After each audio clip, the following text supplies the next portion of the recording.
Lebih baik kalian menyerah. Pertarungan belum selesai.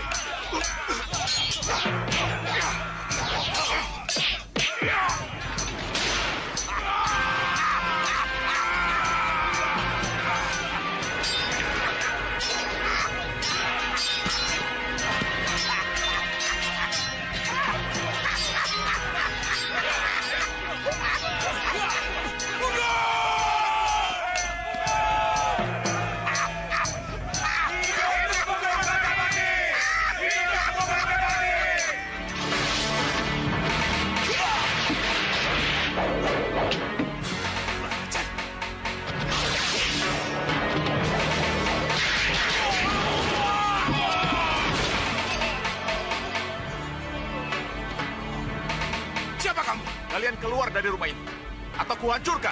Hah? Langkahi dulu mayatku, baru kuserahkan rumah ini. Serah. Mundur.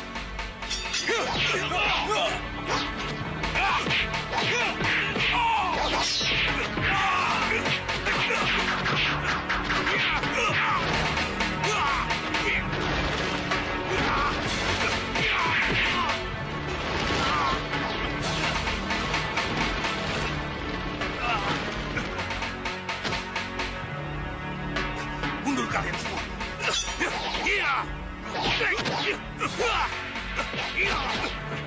Ayo, kita hajar dia. Ayo.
Banyuadi, kemana tabib Banyumili? Kenapa tidak kelihatan? Jangan-jangan... Kami di sini, Pangeran. Pangeran. Terima kasih, Pangeran. Terima kasih. Pangeran sudah mengembalikan rumah ini kepada kami. Rumah ini bukan untuk berandal seperti mereka, Ki. Berandal seperti mereka harus dihancurkan. Jadi, itulah ganjaran yang layak mereka terima. Sekali lagi terima kasih, Pangeran. Kami tidak tahu apa jadinya nanti kalau Pangeran tidak datang. Selamat datang di pondok kami yang sangat seadanya ini, Pangeran. Mari, silakan, Pangeran. Terima kasih. Silakan. Banyu Yekti, urus mereka. Biar aku dan Banyu Adi menjamu Pangeran Angelikusumo. Baik, Kang. Ayo kalian semua bantu aku. Baik, Kang. Baik. Ayo. Hamba mengerti. Hamba mengerti. Kepergian putra hamba Angelikusumo adalah karena kesalahan hamba. Tapi tidak bolehkah hamba tahu di mana putra hamba sekarang? Apa yang sedang terjadi dengannya? Mohon berilah hamba petunjuk, Hyang Widi. Mohon berilah hamba petunjuk.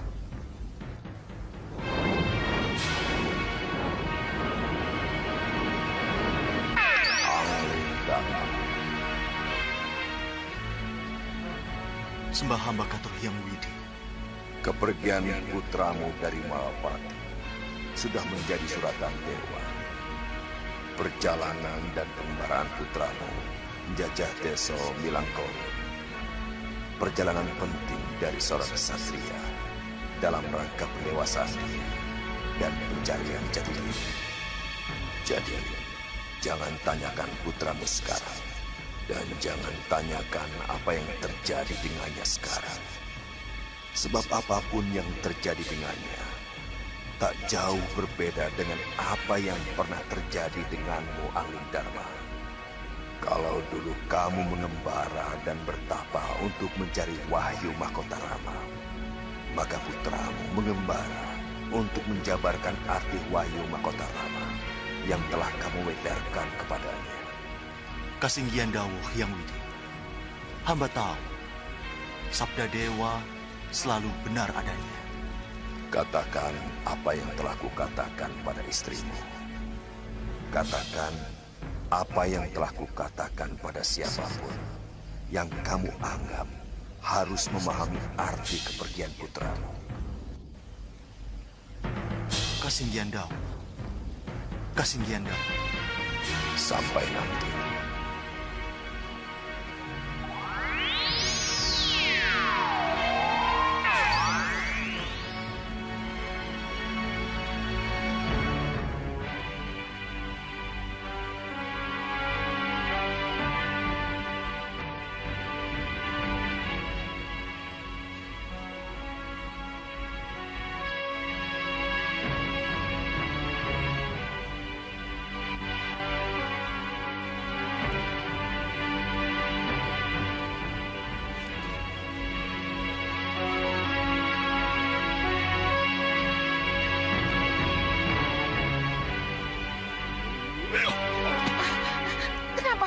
Bagaimana, Tabib?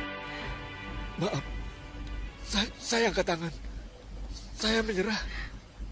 Saya tidak bisa meraba penyakit apa yang menyerang Putri Melati.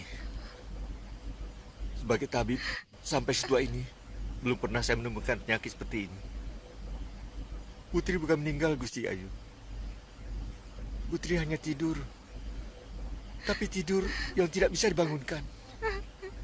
Melati, kenapa kamu, nak? Ada apa? Bangun, Melati, bangun. Jadi, Putriku. Tuan Tabib sama sekali tidak bisa menyembuhkannya. Iya. Maaf. Saya tidak sanggup. Apa? Maaf. Dasar. Praja Geni. Hamba Gusti. Bagaimana ini? Kamu kepala rumah tangga di sini. Cepat berpikir, cari jalan keluarnya. Baik, Gusti. Baik. Kemungkinan kita harus segera menyayembarakan pengobatan ini, Gusti. Sayembara? Sayembara bagaimana? Kita harus merangsang para pengikut sayembara, Gusti. Dengan hadiah yang besar. Yang paling tepat, sang penyembuh akan mendapatkan separuh dari tanah dan kekayaan Kanjeng Tumenggung, Gusti.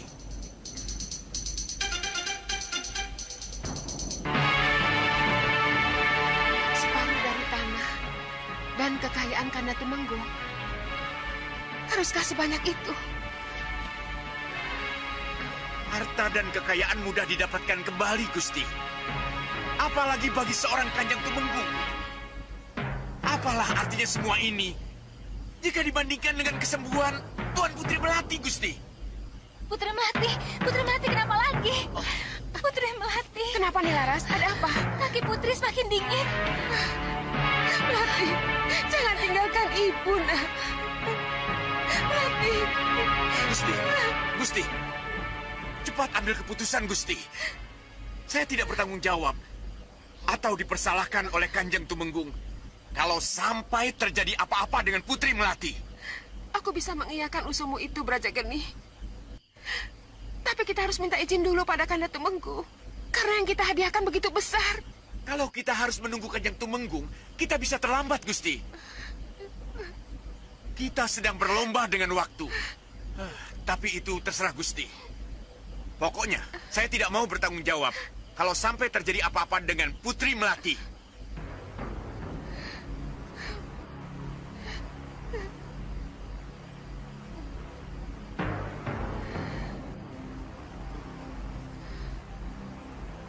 Ayo kumpul! Ayo kumpul! Ayo kumpul! Ayo kumpul! Kumpul semua!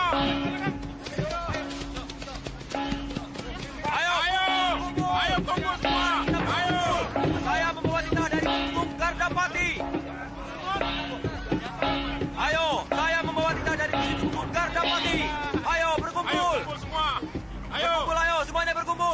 saya membawa titah dari Tumenggung Gardapati.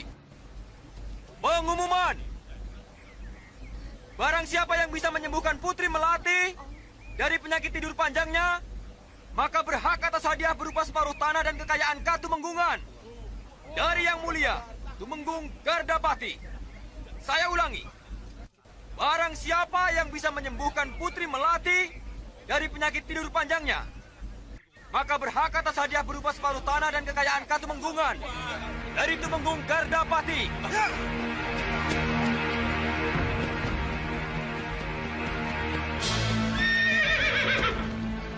Prajurit! Itu pasti utusan istri Kanjeng Tumenggung. Kejar dia, jangan sampai ketemu Kanjeng Tumenggung. Cepat!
Kurang ajar. Ini pasti racun lada hitam.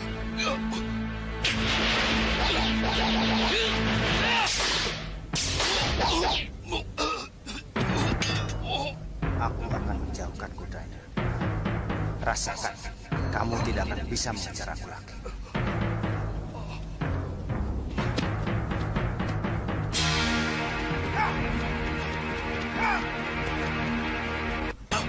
Kudaku diambil.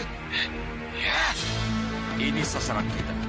Panglima 1 dari sini, Panglima 2 dari utara, Panglima 3 dari balik bukit. Nah, sedangkan saya sendiri bersama Panglima keempat akan bertahan di sini, memancing mereka dengan serangan Capit Kalajengking. Mereka hanya akan melihat serangan dari kepala. Padahal, sesungguhnya serangan kita berada di 2 capit dan ekor, berupa hujan panah.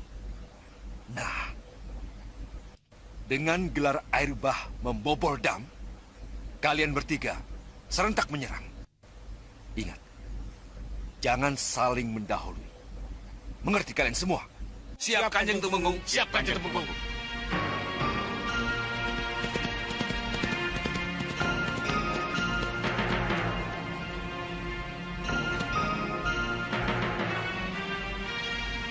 Ada apa? Kenapa kamu kemari? Surat dari Den Ayu, Kanjeng. Penting sekali.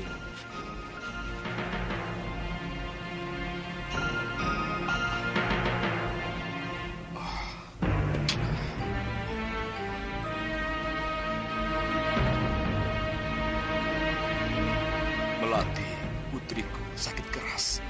Seperti orang sekarat. Putri Melati sakit parah, Kanjeng. Iya.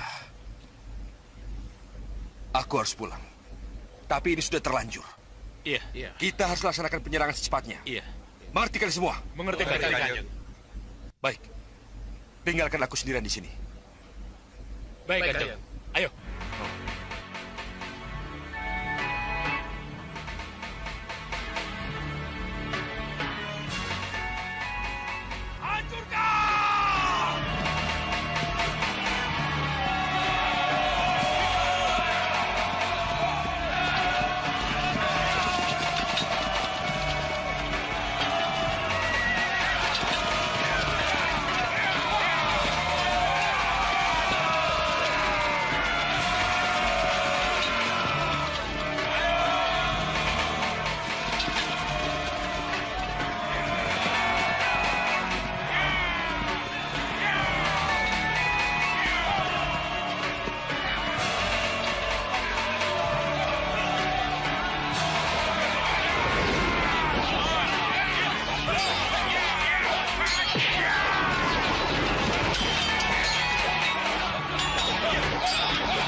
Cukup sampai di sini.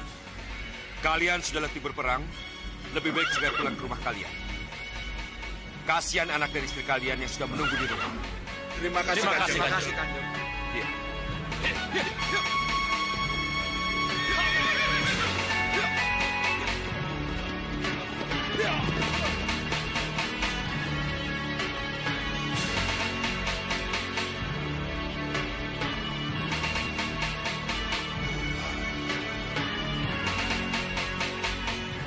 Kanjeng, ayo Dayang cepat.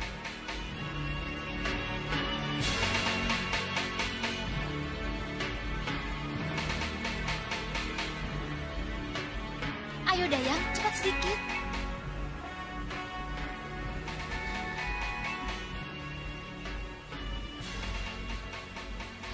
Silakan Kanjeng. Kanjeng, kasihan Putri Melati, Kanjeng. Bagaimana keadaan putriku? Sudah ada 10 tabib dan orang pintar yang memeriksa. Tapi semua jawabannya sama, Kanjeng. Apa kata mereka? Mereka bilang mereka tidak sanggup mengobati dan mengetahui penyakit yang dialami Putri Melati, Kanjeng. Ya.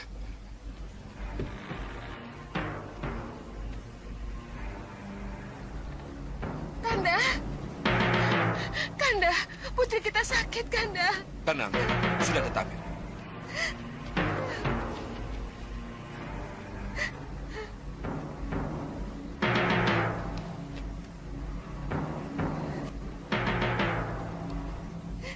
Bagaimana tabib?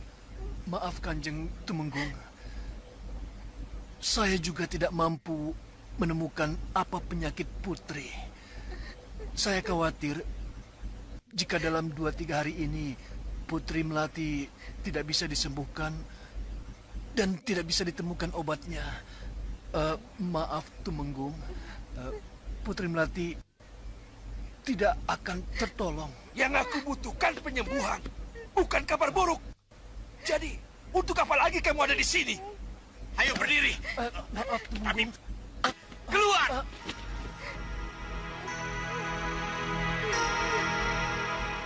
Putriku. Bangun, putriku. Sakit apa kamu? Kenapa bisa begini, nak? Bangun, Gusti. Kenapa kamu, putriku? Putriku.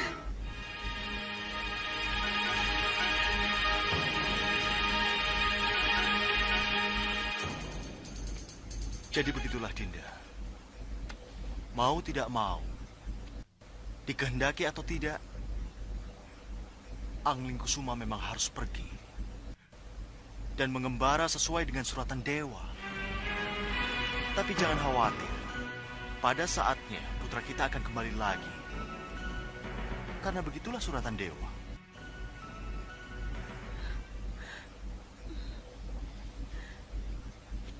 Dinda mengerti, Kanda. Dinda mengerti. Tapi walau bagaimanapun juga, rasa sedih, cemas dan kehilangan tidak akan bisa hilang begitu saja. Kanda mengerti, Dinda. Kanda juga mengerti. Tapi inilah kenyataan yang harus kita hadapi. Iya, aku tidak boleh lengah. Aku harus berlomba dengan waktu.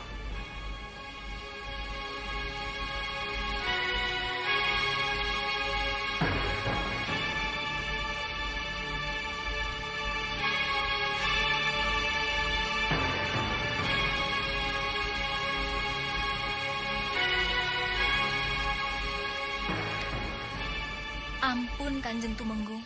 Kenapa kamu kemari? Ada yang ingin kamu katakan? Iya, Kanjeng Tumenggung. Mengenai apa? Maaf, Kanjeng Tumenggung. Waktu tinggal 2 hari lagi, besok atau lusa. Saya ingat bahwa ada seorang tabib yang kecuali ahli obat, juga menguasai olah kebatinan. Jika Kanjeng Tumenggung berkenan, izinkan saya untuk memanggilnya. Kenapa tiba-tiba kau ingat padanya? Maaf, Kanjeng Tumenggung. Hubungan batin saya sangat dekat sekali dengan Putri Melati. Kejadian ini membuat hati saya resah. Belakangan ini, saya sukar tidur. Dengan penuh keyakinan, saya percaya bahwa tabib itulah yang mampu menyembuhkan penyakit sang putri. Siapa nama tabib itu? Tabib Banyumili Kanjeng Tumenggung. Di mana dia tinggal? Tidak jauh dari desa saya. Dengan kuda, setengah hari perjalanan.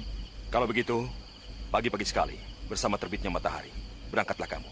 Cepat jemput dia. Baik, Kanjeng Tumenggung. Mohon pamit. Ya.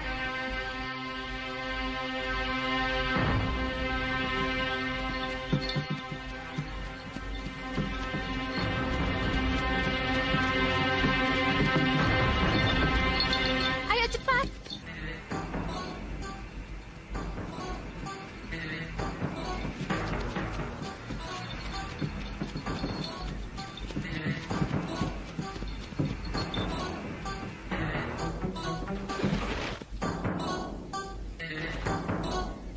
Kalian menyerang.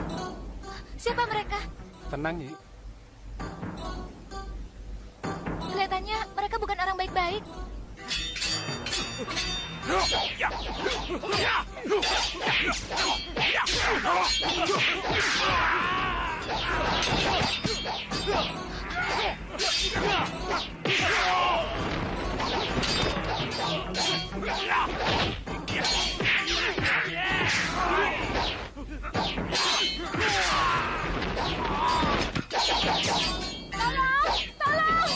Hentikan!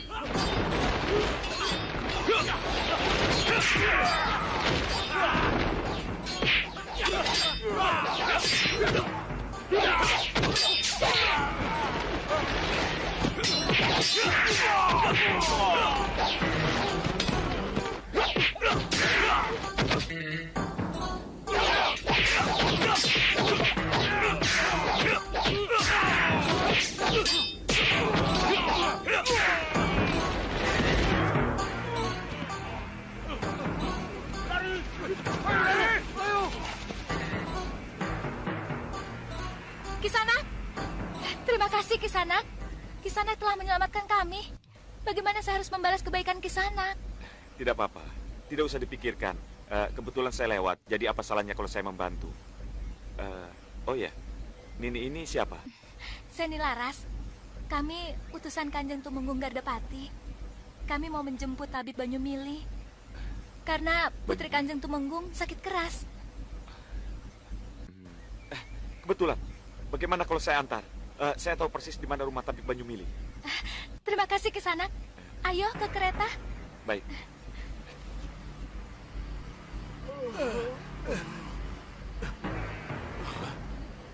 Ada yang datang? Iya, Kang. Ayo kita lihat.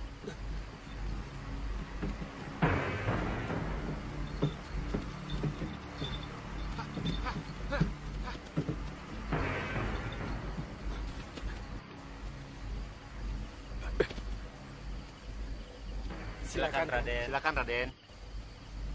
Silakan. Raden, siapa yang bersama Raden? Ini Nilaras, Ki, utusan dari Udan Tinalang.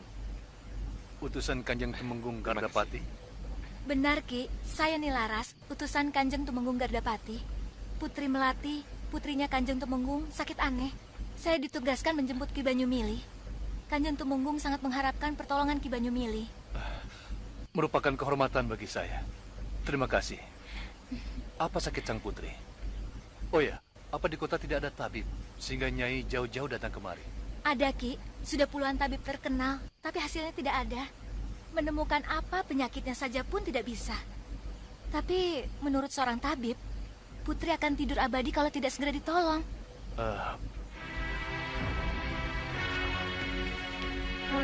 Silakan, Raden. Maaf, siapa nama putri Kanjeng Tumenggung? Putri Melati. Oh, Putri Melati.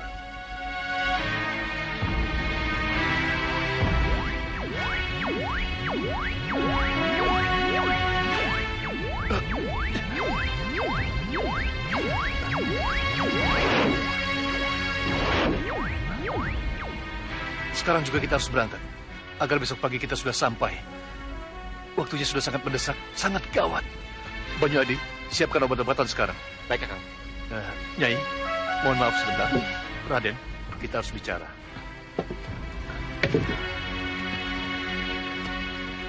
Raden, Saya tahu tidak pada tempatnya kalau saya memohon Raden untuk ikut saya ke Katemenggungan. Apalagi saya tahu persis kalau Raden sudah harus pulang ke Pagubelas sekarang ini. Tapi menurut saya hanya Radenlah yang mampu membantu saya melakukan penyembuhan ini. Kenapa Ki Banyumili bicara seperti ini? Sakit aneh Putri Melati dibuat oleh seorang dukun hitam atas permintaan seseorang yang sangat berpengaruh di Katemenggungan. Jadi sudah bisa dipastikan kalau saya memenuhi permintaan Kanjeng Tumenggung akan terjadi sesuatu pada saya. Apakah kalau Ki Banyumili tidak datang, Putri Melati akan benar-benar tidur abadi seperti yang dikatakan oleh Nilaras? Iya, Raden. Iya. Itulah sebabnya. Walaupun saya tahu risikonya, saya tetap memenuhi permintaan Kanjeng Tumenggung. Bagi saya, keselamatan sang putri lebih dari segalanya. Iya. Tunggu sebentar. Baik. Saya akan menunda kepulangan saya. Saya akan dampingi Ki Banyumili ke Katemenggungan. Tapi ingat, Ki, dalam perjalanan nanti dan selama di Katemenggungan, jangan pernah panggil saya Raden. Dan jangan sekali-sekali panggil nama saya. Raden? Ki Banyumili tidak usah tahu kenapa syarat itu harus dipenuhi. Yang penting orang lain tidak perlu tahu siapa saya ini sesungguhnya. Iya, Raden. Panggil saya Banyu Aji dan perkenalkan saya sebagai adik atau keponakan yang membantu tabib. Baik, Raden. Itu yang saya minta. Baik. Bagaimana? Sudah siap? Sudah, Kang. Bagus. Nyai, Iya. mari kita berangkat.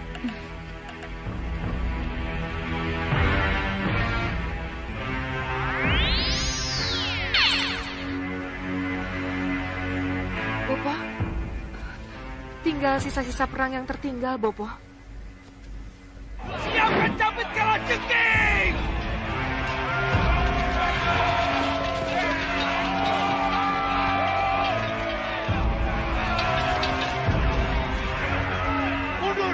Mundur!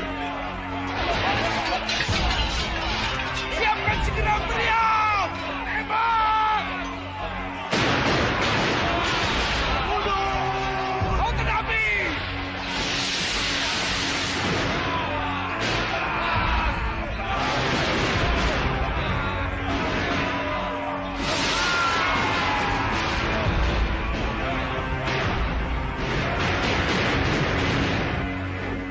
Lalu, apa yang harus kita lakukan, Bopo?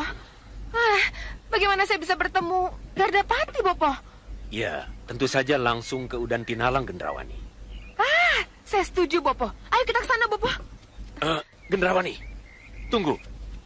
Tapi nanti dulu, Gendrawani. Walaupun bagaimana, Bopo harus melihat dulu apa yang terjadi. Kita tidak mungkin masuk begitu saja. Harus ada cara untuk bisa masuk ke Katemenggungan yang pasti dijaga ketat itu. Iya, Bopo. Kalau begitu, kita harus segera melihat situasi Katemenggungan agar kita bisa segera masuk ke sana, Bopo. Nanti dulu. Bopo harus cari cawan dan bokor untuk kembang setaman. Di sini, Bopo, mencari bokor dan kembang setaman. Ya, itu kan satu syarat untuk bisa melihat apa yang ingin kita lihat, Gendrawani. Apa tidak membuang-buang waktu, Bopo? Oh, tentu saja tidak. Ayo ke sana.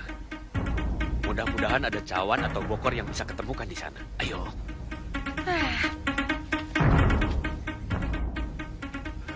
Dasar bodoh kalian! Apapun yang kalian lakukan, selalu saja gagal. Untuk apa kalian datang ke sini? Kalau yang kalian laporkan hanya kegagalan. Ampuni kami, Raden. Berdiri kalian.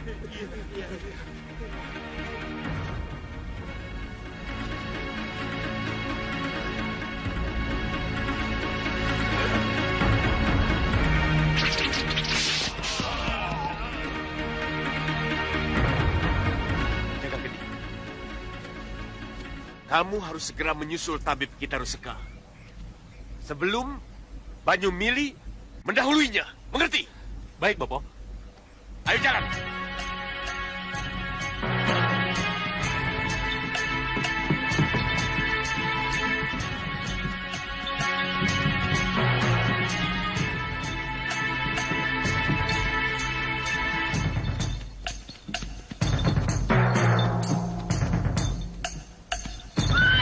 Ada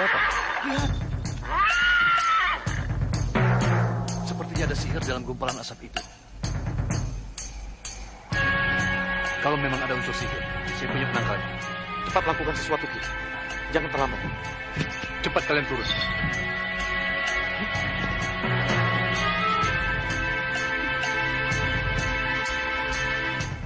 Jangan takut. Semua berdiri di belakang.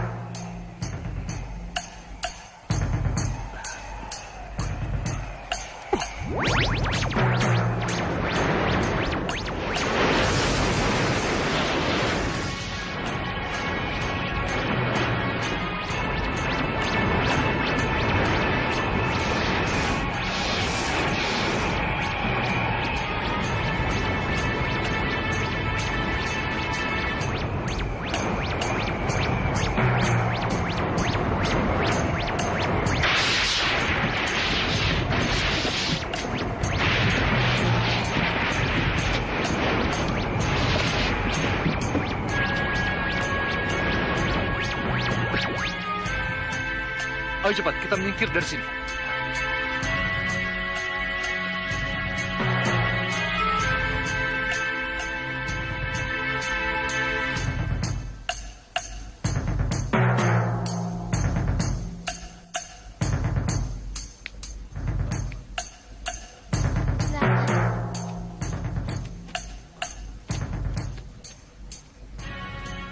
Selamat datang. Saya tahu ini pasti tabib terkenal Banyumili. Iya, beliau datang ke sini untuk mengobati Putri Melati. Oh iya, tentu saja. Tapi sesuai peraturan, mohon mengisi buku tamu. Dan setelah itu, mohon sabar menunggu giliran. Kisanak boleh masuk setelah tabib kita ruseka. Tabib Banyumili datang ke sini atas permintaan Kanjeng Tumenggung Gardapati. Kenapa harus menunggu giliran? Permisi. Maaf, Tabib Banyumili. Saya hanya menjalankan peraturan. Saya yakin Kisanak bisa menunggu. Saya bisa menunggu. Tapi apakah yang sakit mau menunggu? Tidak. Yang sakit tidak bisa menunggu.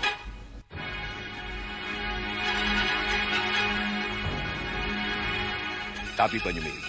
Saya Kanjeng Tumenggung. Silakan masuk. Baik.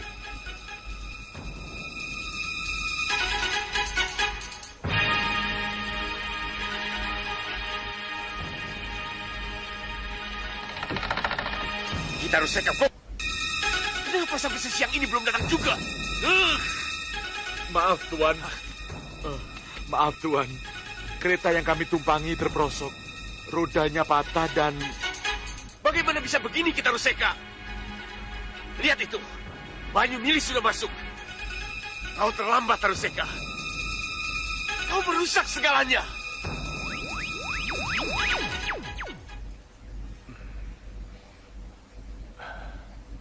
Bagaimana? Apa yang terjadi dengan putri saya? Mohon maaf, Kanjeng. Saya harus memberitahukan yang sebenarnya. Apa? Putriku sudah meninggal. Sekararo, kita dengar dulu penjelasannya. Bukan. Sakit Putri Melati bukan sakit biasa. Tapi karena dibuat oleh seseorang. Orang itu mengirim 3 buah jarum kepada sang putri. Dengan ilmu hitam? Iya, Kanjeng. Dengan ilmu hitam.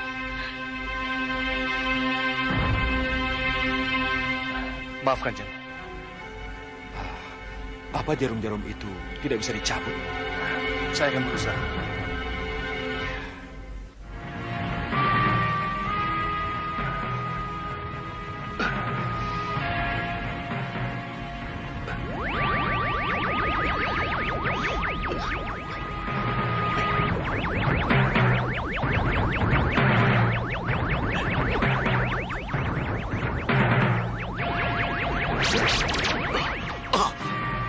Dia berhasil.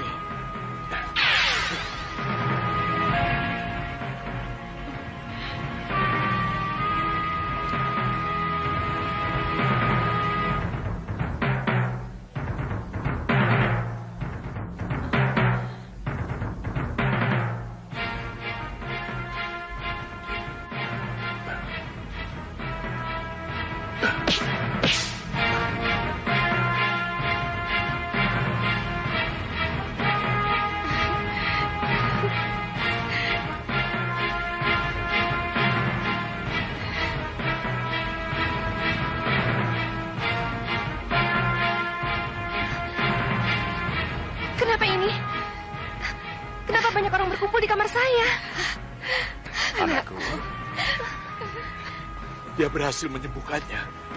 Tidak! Jangan biarkan itu terjadi, Kitaro Seka. Jangan!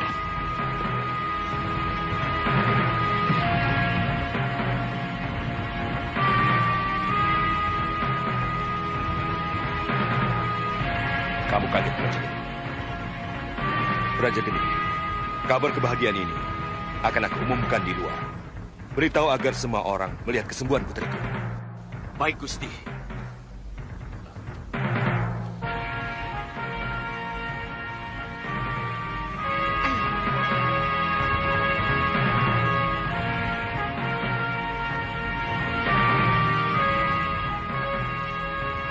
Ingat, saya tidak mau rahasia ini terbongkar. Iya. Ayo, acara telah dimulai. Sekeping menonton, 5 keping ikut menari. Ayo. Satu keping menonton, 5 keping menari. Ayo, 5 keping. Ayo. Wah, cantik-cantik semua. Aku yang bahedel ya. Aku yang berpemirsa.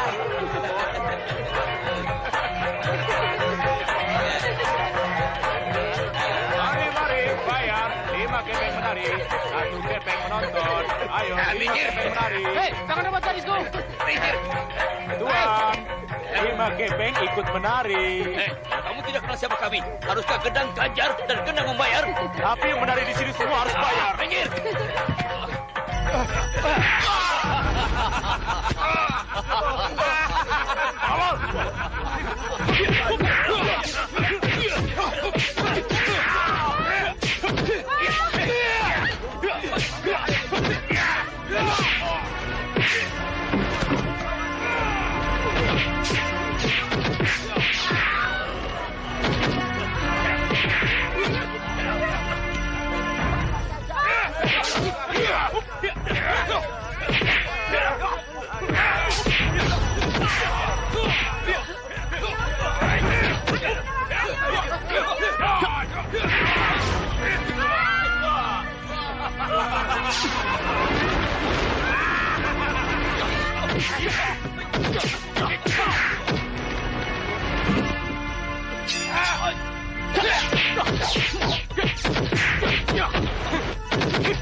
Jagat, biarkan mereka pergi.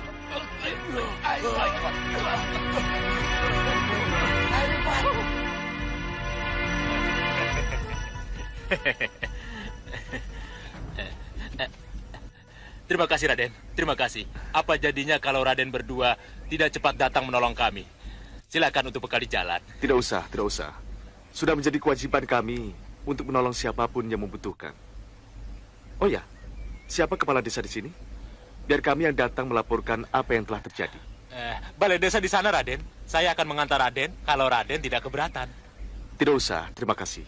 Lanjutkan saja pertunjukan. Selamat Baik, bersenang-senang. terima kasih. Ya. Terima kasih. Mari kita ke balai desa. Siapa tahu kepala desa tahu tentang Rai Angling Kusuma. Baik, Raden. Tidak, Salendri. Ramaja Gandhi dan Jagat Satria tidak akan menemukan Angling Kusuma. Tidak akan. Kenapa Gusti Ayu menjadi begitu yakin? Entahlah. Pokoknya aku percaya. Angling Kusuma tidak akan kembali ke Malwapati seperti apa yang diramalkan oleh Nyi Rampak. Ramalan Nyi Rampak bisa saja terbukti nyata karena tindakan nyata yang Gusti Ayu lakukan. Kenapa kamu bilang begitu? Maaf, Gusti Ayu. Gusti Ayu boleh saja percaya dengan ramalan Nyi Rampak bahwa Pangeran Angling Kusuma tidak akan pernah menjadi Raja Malwapati. Tapi haruskah Gusti Ayu hanya diam saja dan menunggu ramalan itu benar-benar terjadi? Kamu bicara apa? Maaf, Gusti Ayu.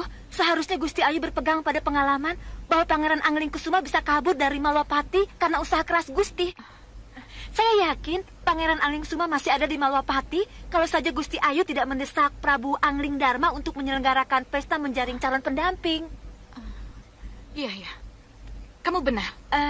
Kalau begitu, bagaimana kalau Gusti Ayu mempercepat lagi kepastian pengangkatan Raden Danurwenda sebagai pewaris tahta? Maksudmu? Ya, tentu saja untuk memastikan Pangeran Angling Kusuma benar-benar tidak pulang. Tapi bagaimana caranya?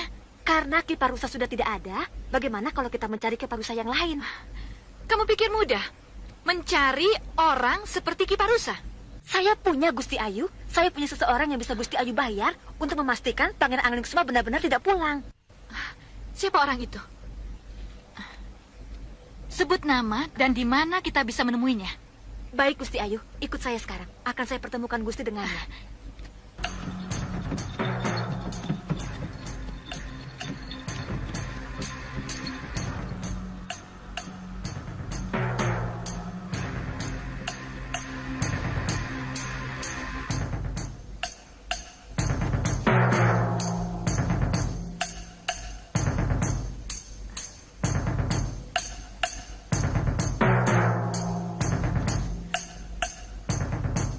Gusti, itu adalah Bayanike.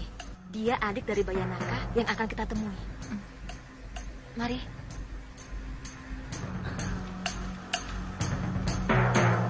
Saya Bayanike Gusti Ayu. Selamat datang. Saya mau ketemu Bayanaka. Dia ada? Ada. Silakan. Iya.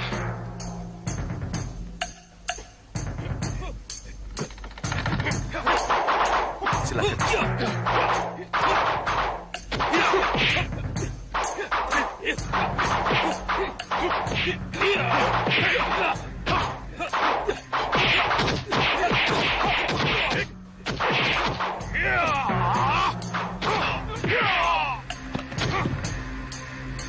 Itu Bayanaka, Gusti.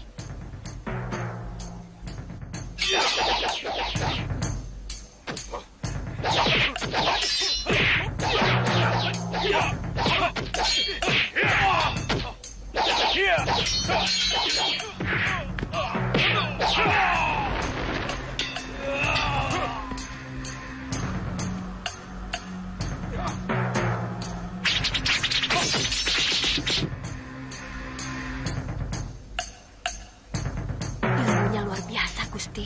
Iya. Dengan anak panah yang menancap di dada, perut, dan kedua kakimu, kamu pasti akan mati seketika, Angling Kusuma.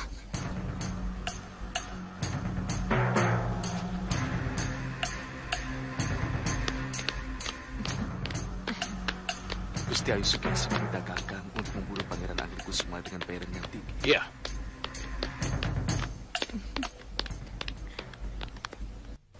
Dengan imbalan yang memadai, saya sanggup memastikan ketidakpulangan Pangeran Angling Kusuma, Gusti Ayu. Iya. Aku percaya itu. Itu sebabnya aku bawakan kamu ini. Terima kasih, Gusti Ayu. Ya. Terima kasih atas kepercayaan yang Gusti berikan kepada saya. Iya. Saya tunggu beritanya.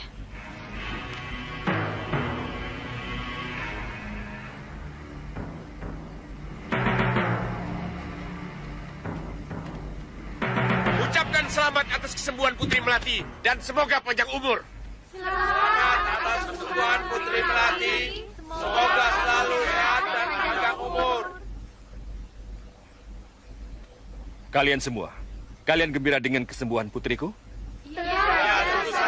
Kalau begitu,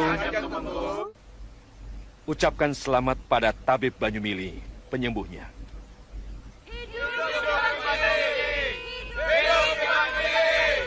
Sebab kecuali penyembuh, Tabib Banyumili juga mengetahui bahwa sakit putriku adalah sakit yang disebabkan oleh seseorang.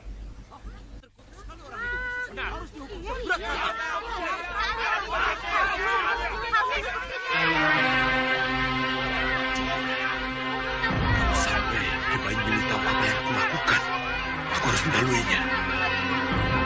Mohon tenang, dengarkan saya.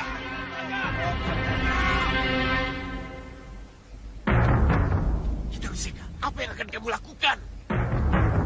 Para sepuh, para kerabat Katumenggungan yang saya hormati, Saya setuju.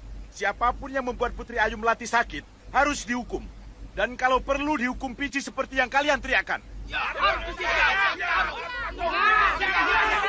Tapi pertanyaannya sekarang, kenapa Putri yang sempat 7 hari 7 malam tertidur tanpa bisa dibangunkan, bahkan oleh lebih 20 tabib, tiba-tiba bisa dibangunkan oleh tabib Banyumili yang terhormat, yang kedatangannya atas saran Nyi Laras? Apa ini bukan suatu keanehan? Itu karena tabib Banyumili memiliki kemampuan yang lebih daripada yang lain kita Ruseka. Bukan, Kanjeng Tumenggung. Tabib Banyumili bisa menyembuhkan karena tabib Banyumili sendirilah yang mengirim penyakit itu pada sang putri. Siapa yang mengirim penyakit, tentu dia akan tahu di mana letak dan bagaimana cara menyembuhkannya. Maka tidak usah diragukan lagi. Dialah yang mengirim penyakit itu. Ki Banyumili. Iya. Ki Banyumili telah mendengar penjelasannya. Ada tanggapan? Yang saya lakukan hanya murni menolong. Murni membantu. Saya hanya tabib biasa. Tabib desa. Tapi jika kita Ruseka, seorang tabib kota menuduh saya seperti itu, ia harus bisa membuktikan bahwa jika seseorang bisa memberikan penyakit, berarti dia bisa juga menyembuhkan. Oh, tentu bisa saya buktikan. Saya tidak percaya. Saya ingin melihat. Peragakan kalau benar-benar bisa. Dengan senang hati. Jika diizinkan oleh Kanjeng Tumenggung. Peragakan. Tenang, tenang. Semuanya tenang. Saya akan buktikan. Iya.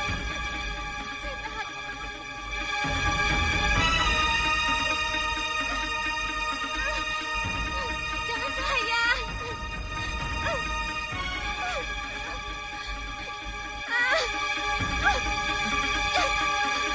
Lihat kemari.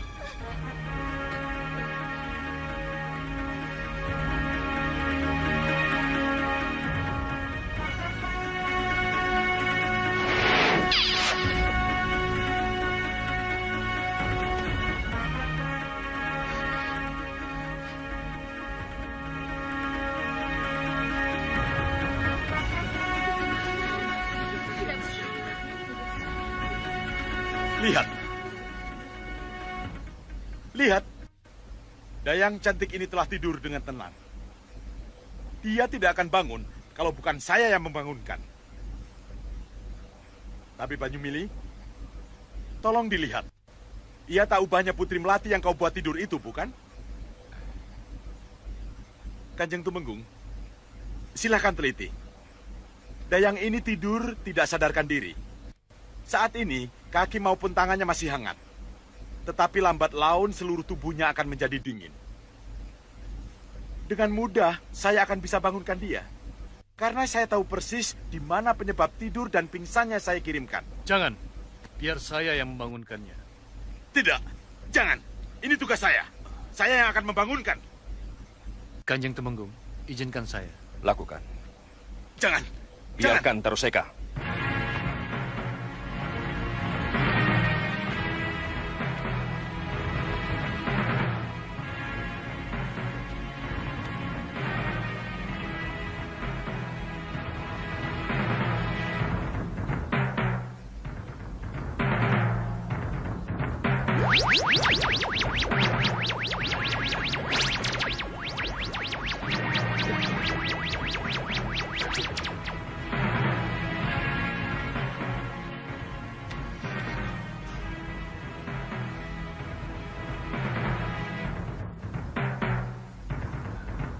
Perhatikan. 3 jarum ini sama dengan 3 jarum yang tadi saya cabut dari Putri Melati. Bentuknya sama, dari emas yang sama. Apa artinya ini? Itu artinya, yang mengirim jarum pada Putri Melati adalah tabib kita Ruseka.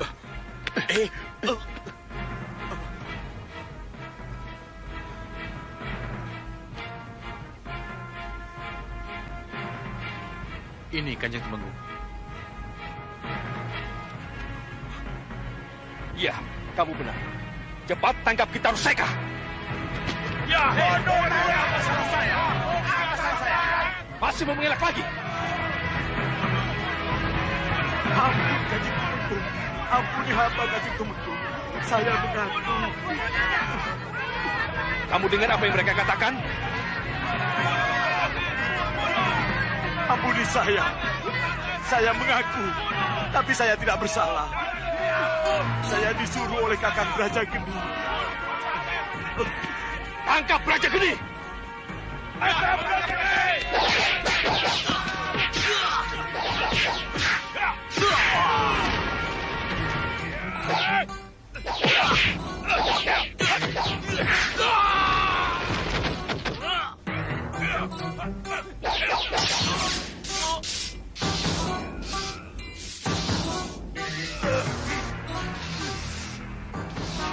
Bagaimana, Kanda? Dia kan punya ilmu aji geni. Ya, kita lihat saja.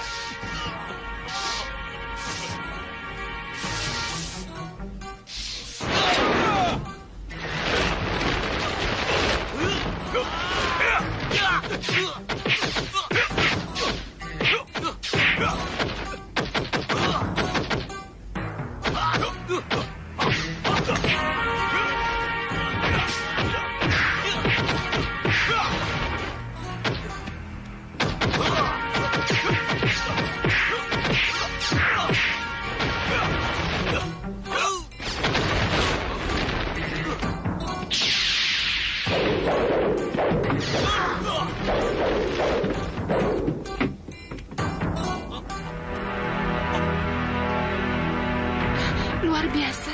Kanjeng. Lihat. Kalian lihat sendiri. Tabib Banyumili bukan hanya mumpuni sebagai tabib, tapi juga seorang guru olah kanuragan yang hebat.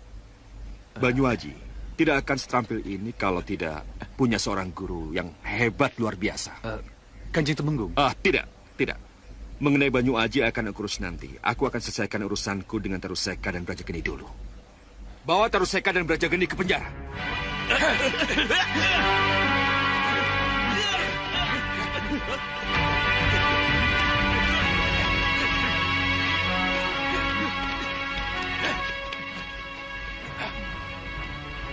Banyumili, Banyuaji, ikut saya. Baik. Saya ragu kalau Banyu Aji itu anaknya Banyumili. Kenapa ragu? Lihat saja dia, tidak ada mirip-miripnya. Masa? Benar, Bopo. Benar. Apa yang dikatakan oleh Putri Melati itu, Bopo? Iya. Orang lain boleh saja tidak mengenal siapa sebenarnya Banyu Aji itu. Tapi kita tahu persis bahwa Banyu Aji itu adalah Angling Kusuma. Iya, Bopo. Inilah sebabnya kenapa kita dituntun oleh Kembang Staman ke tempat ini, Bopo. Gardapati bukanlah calon pendamping saya, Bopo. Tapi karena Gardapati itulah, kita bisa tahu Pangeran Malwapati ada di sana, Bopo. Kamu benar, Gendrawani. Tapi kenapa Angling Kusuma sampai ke sini dan pakai menyamar sebagai anak Ki Banyumili segala? Inilah yang dimaksud dengan kemelut yang sebenarnya oleh Ratu Gelap-Gelapnya Kegelapan, Bopo. Maksudmu? Saya yakin setelah Pangeran Angling Kusuma kabur dari keraton, barulah kemelut yang sebenarnya terjadi. Kita kembali ke Meranggas. Kita bina kekuatan. Kita serang Malwapati, Bopo. Tidak, Gendrawani. Tidak. Kita sudah terlanjur di sini. Kenapa tidak kita cari celah-celah kesempatan untuk menghancurkan Malwapati dari sini? Menghancurkan Malwapati dari sini, Bopo? Iya, mumpung Angling Kusuma jauh dari pelindungnya. Apa salahnya kita berdaya? Diperdaya? Iya. Dengan malih rupo, kamu bisa jadi Putri Melati. Kamu bisa merayunya. Pura-pura mengucapkan terima kasih. Begitu Angling Kusuma terlena, maka dengan mudah kamu akan bisa kepalanya. Iya, Bopo benar.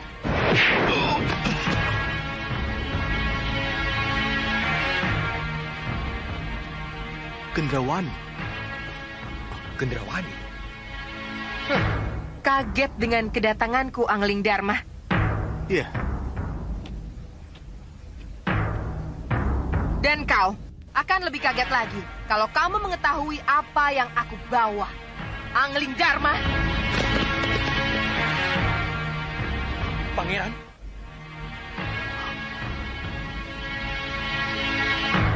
Angling Kusuma. Tidak. Tidak! Iya. Hah, guncangan seperti itulah yang ingin saya berikan kepada Prabu Angling Dharma, Bopo. Saya setuju. Kita tetap di sini dan saya akan mencari kesempatan untuk malih rupo dan menemui Angling Kusuma, Bopo. Anakku, kita harus cari tempat strategis. Kita dekati Ketumenggungan. Begitu ada kesempatan, kamu harus langsung masuk. Saya setuju, Bopo.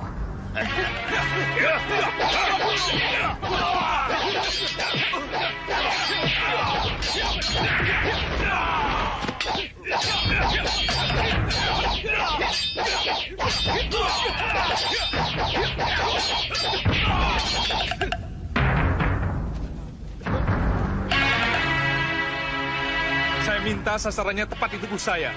Baik, Pangeran. Siapkan panah!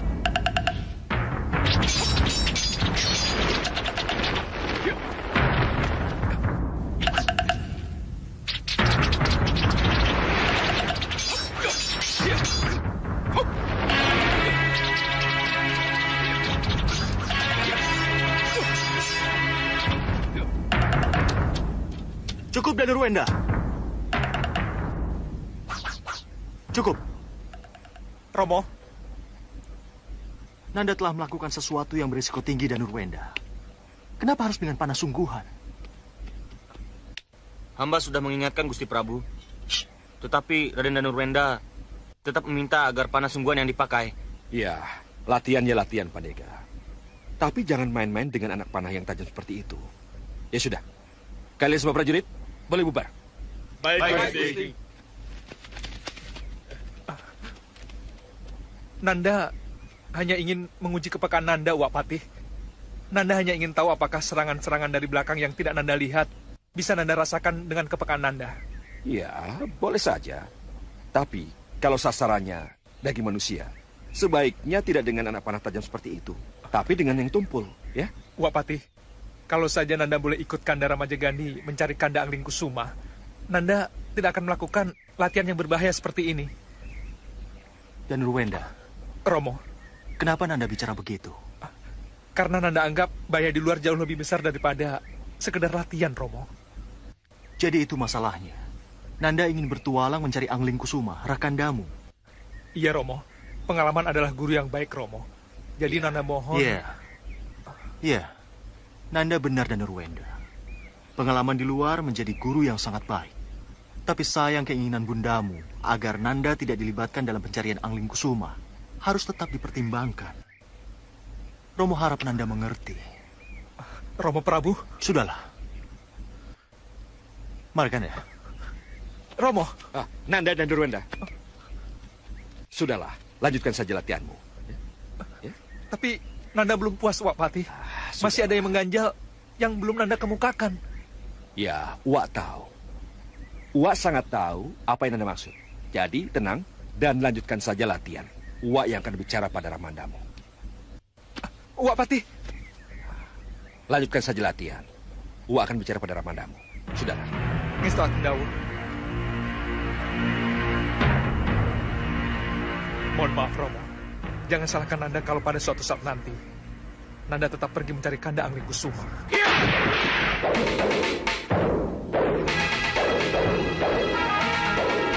Siapa yang menjebol pintu kejar rumah? Maaf, tidak tahu yang mulia.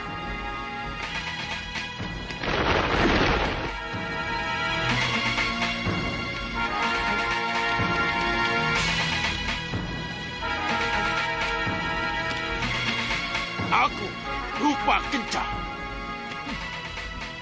Rupa Kencah. Pengkhianat!